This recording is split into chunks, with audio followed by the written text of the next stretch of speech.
Welcome to New Roads. It's great to see you and to be with you today. I especially want to welcome all the fathers and grandfathers and godfathers and father figures who are here with us today. Welcome and happy Father's Day. It's so great to be with you.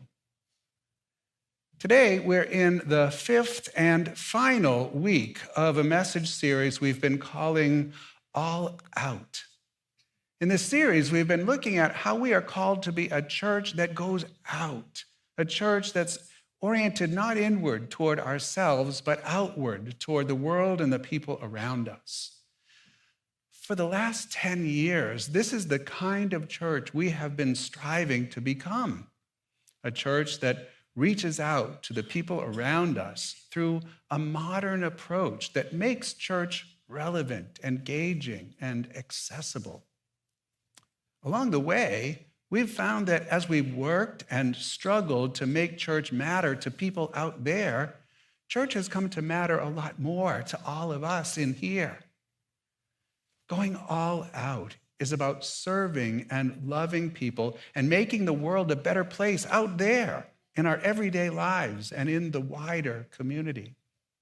In this series, we've asked big picture questions like, what are the problems, challenges, or issues in our community that New Roads could impact if we addressed them together? People are struggling with parenting, loneliness, mental health, and so much more. We've also looked at what this means in our everyday individual lives. We looked at the command to encourage one another. What a simple but powerful way to love other people and to show them that you are for them. Last week, we looked at how Jesus consistently used meals as a way to reach out to and connect with others, and we can do the same. I also shared in last week's message some exciting dreams and plans to build out a cafe space at New Roads. If you missed last week's message, be sure to watch it on our website. The cafe is being built in the area near the restrooms, the space behind this door, which previously was a space that was a collection of unused meeting rooms and so forth. But now, walls are being knocked down to make one larger gathering space, a cafe space. Here's a photo of the floor plan of the space. As you can see, it will be one space, but also serve multiple purposes. I realize that you can't see the details so well here, so we've put this photo on our website to give you a better sense of what's planned. This cafe is all about building connection, conversation, and community. I'm convinced it will be a big step forward for New Roads. It is awesome to see so much excitement about the cafe already. Some people have been asking what the name of the cafe will be. Someone suggested Brew Roads or New Roast Cafe. I don't think we'll go with either of those, but if you have an idea, we're all ears. Of course, to make this cafe happen will be a significant financial undertaking for our community. I'm so grateful that a few parishioners have stepped up with a significant financial commitment to get this project started and to inspire everyone to join in this effort by matching every gift made to this project received by June 30th. We're asking you to pray about a one-time gift to help advance our mission by building out this cafe space at New Roads. You can give online using any platform, or you can give by placing a check in the collection basket or sending it in the mail. Be sure to take a cafe card as you leave today if you didn't get one last week. You can scan the QR code on the card to give online, or you can bring the card back with a check next Sunday. Thank you for your support of this project. I'm thrilled to see people joining in the work that God is doing in this community. Well, today, as we conclude our All Out series, we're looking at a specific posture that we can take that makes all the difference in our church and in our lives. To get at this, we're looking at today's passage from the Gospel of Matthew. To give us some context for this passage, just prior to this, Jesus had been traveling from town to town, healing people. All of this attracted huge crowds. And so Matthew tells us, at the sight of the crowds, Jesus' heart was moved with pity for them because they were troubled and abandoned like sheep without a shepherd. Just this one simple verse tells us so much about Jesus. His heart was moved with pity. Some translations say compassion. What's compassion? Well, I love what my Jesuit friend, Father Jim Keenan, says. Compassion is entering the chaos of another. Isn't that amazing? That's what compassion is, and that's what Jesus does for us. In the midst of performing so many healings, Jesus encounters the depth of human need. And yet, Jesus is not unfeeling or stoic in the face of people and their problems. He's moved with compassion for them. He enters into their chaos and pain. Notice, too, that the crowds are described as troubled and abandoned like sheep without a shepherd. Doesn't that feel like a description of our world today? People are troubled and abandoned, stressed and lonely, lacking direction and purpose, meaning and guidance. Matthew continues, and then he said to his disciples, "The harvest is abundant, but the laborers are few. So ask the master of the harvest to send out laborers for his harvest." When Jesus says the harvest is abundant, he's referring to the crowds. Jesus sees the greatness of human need as an opportunity, as a harvest that is plentiful, people ripe and ready to receive the grace, compassion, and guidance of the loving, living God. A harvest is a good thing, but it also needs laborers. The good of a harvest can go to waste if there are no laborers to take advantage of the bounty. You know, I was thinking this week of how the opposite thing is happening in New England farming this year. Maybe by now you've heard the news that there will be no local peaches anywhere in New England this year because of some extreme cold back in February. Tragic news for those of us who love native stone fruit. There are farm workers able to harvest the fruit, but the trees won't bear any fruit. Jesus is saying the opposite thing about his kingdom. God looks at our town. He looks at Belmont and Boston and Watertown and Waltham and wherever you live. And do you know what he sees? God sees orchards upon orchards of unharvested fruit trees. He says there's plenty of fruit. There's plenty of people so ripe and ready to experience and hear my voice and experience the life change they're aching for. And yet, there's no one out there doing the harvesting. Well, actually, not no one. He says there are few.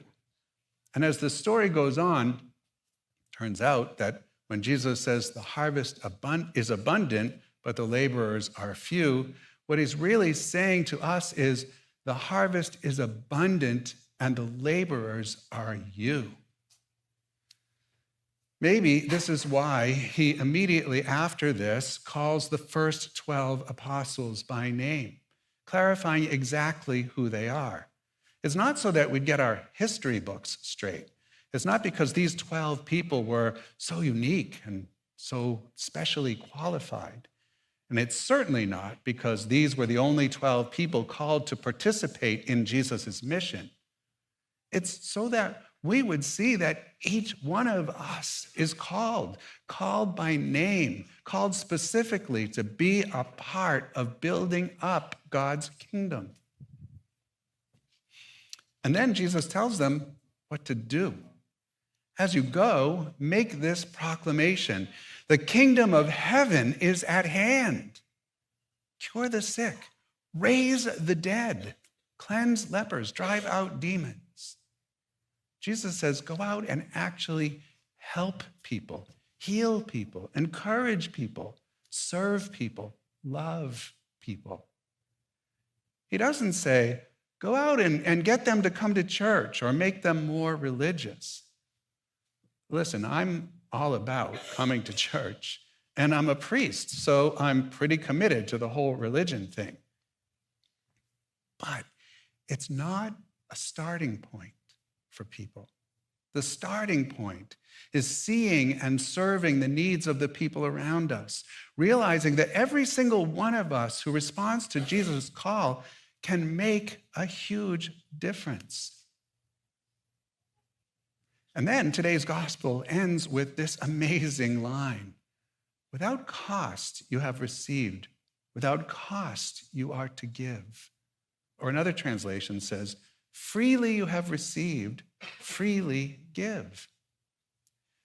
Jesus is talking about a radical posture here. He's saying, consider all that you have received in this life, every blessing: your health, your family, your relationships, your career, your home, your faith.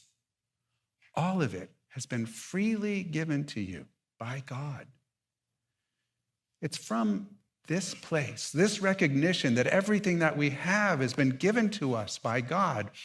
In that reality, we are freed to be generous and to live with a posture not closed in on ourselves, but open and generous toward others and the world around us.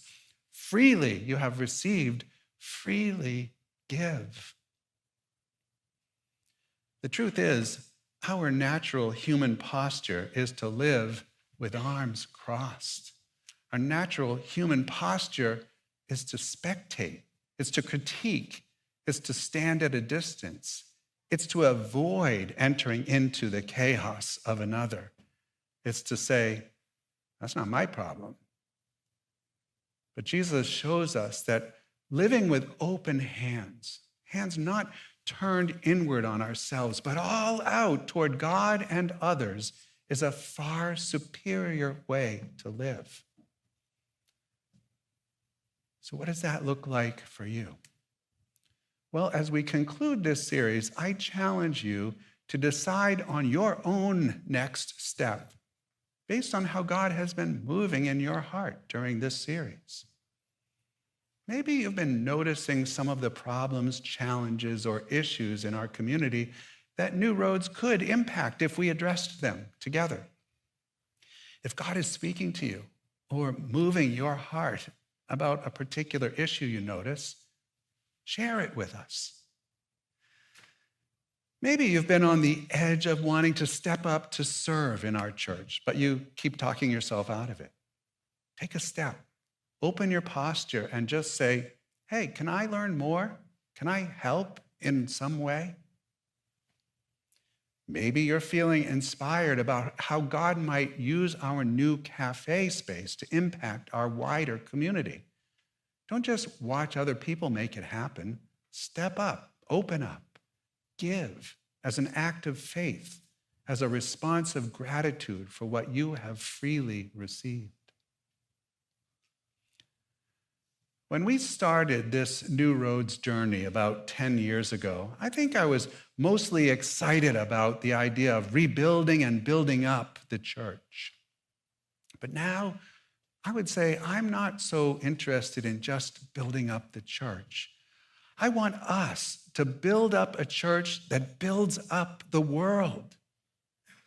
God is helping me to see that that's actually the point of the church, to build up the world out there, to go all out together, and to give it our full effort, because that's what God, through Jesus, has done for us. And it's what we were created for.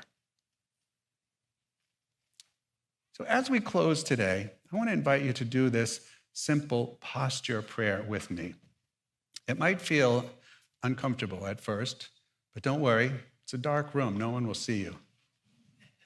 You know, it's very good for us to use our bodies during prayer. Sometimes you see me as we sing our prayers, raising my hand or moving. You should do that too. It feels great. It's very, very freeing, right? But if you're comfortable, just try to copy my posture as we pray together now. So let's start with our arms crossed like this. God, I confess that my natural human posture is to spectate. It's to critique, to stand at a distance. It's to say, it's not my problem. But I choose, as a follower of Jesus, to open up my posture. Just open your hands now. I choose to open up my posture and to open up my life to others. God, I say to the least, the lost, and the lonely, to those on the other side of the planet and to those closest to me, here I am. You're welcome here. I am for you. God is for you. Freely I have received. Freely I will give. Freely I will go all out